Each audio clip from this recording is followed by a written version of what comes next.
Nos creemos que, habendo dous tipos de legislación sobre a xestación subrogada como hai, un de carácter altruista e outro de carácter comercial, pensamos que en España se pode regular perfectamente a xestación subrogada de carácter altruista, garantizando sempre que as mulleres que se ofrezan para xestar para outros non estén nunha situación de necesidade económica, senón que teñen unha motivación de xenerosidade, empatía, altruismo e boa vontade. Polo demás, a nosa proposta de regulación é exactamente a mesma que contempla ahora para as donacións de gametos a Lei de Técnicas de Reproducción Humana Asistida, que tamén se determina que é unha donación altruista, aínda que se establece unha compensación polas molestias e os gastos que pode xerar para os donantes. Nos propoñemos que este supervisado sempre pola administración pública e a administración a que estaría encarregada de comprobar a situación socioeconómica das mulleres que se puideran ofrecer para ser xestantes.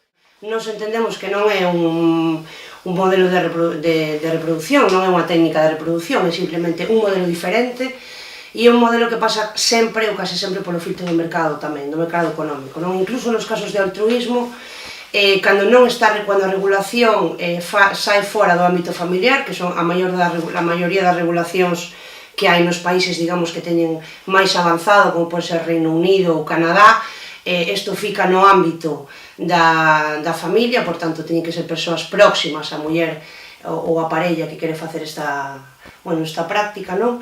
Pero no resto de casos non é así.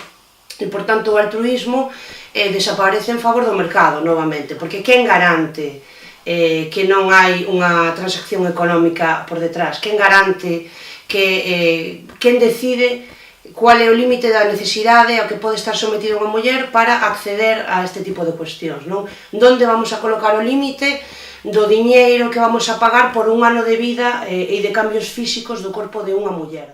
Cando vas a adoptar, vas a facerte cargo dun neno que vai a ter unhas necesidades que o mellor tú non eres capaz de cubrir. Para min, decidir non adoptar foi unha decisión responsable. E se a crianza de maternidade subrogada ten algún tipo de problema e algún tipo de problema que tú non seas capaz de abordar? Un neno adoptado sempre trae detrás o trauma do abandono e ese trauma vai a salir nalgún momento, generalmente na adolescencia.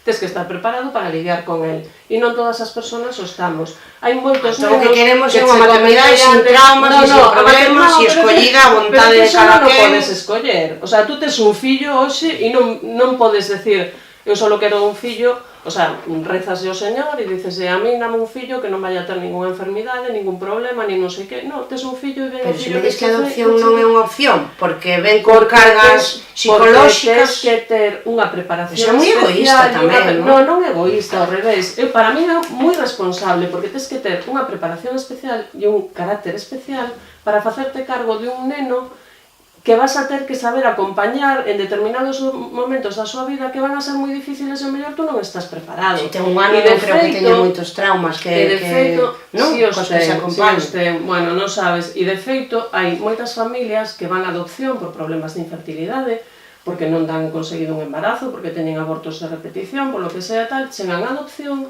e pasados uns meses devolven o neno ao centro. Porque os nenos non son mercadoría, non se poden devolver.